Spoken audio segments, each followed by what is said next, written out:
Programang ito ay rated SPG. Striktong patnubay at gabay ng magulang ang kailangan. Maaaring may masiselang tema, lengguwahe, karahasan, sexual, horror o droga na hindi angkop sa mga bata. Kinausap ni Tess si Santino. Humingi ito ng pasensya kay Santino dahil sa dami umano ng problema ng pamilya nila ay nakalimutan na nila si Santino.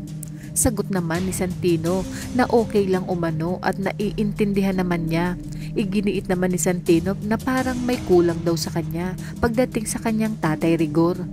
Samantala, sinabi nga ni Tinding kay Tess na palalampasin na lang ba umano ni Tess ang ginawa ni Rigor kagabi at hindi man lang umano nito itatanong kung saan ito nakitulog at kung hahayaan lang umano ito ni Tess ay mababaon lang ito sa limot. Samantala, habang nasa hapagkainan sina Rigor, Camille at David ay tinanong ni David ang kanyang tatay Rigor na bukod daw ba umano sa kanyang nanay Tess at Tinding, sino pa umano ang dumadalaw kay Tanggol. Kaya dito sinabi ni Rigor na dinalaw umano ni Mokang si Tanggol. Tinanong naman ni David kung ano ang kanilang napag-usapan. Kaya sinabi ni Rigor na bakit tinatanong pa ito ni David.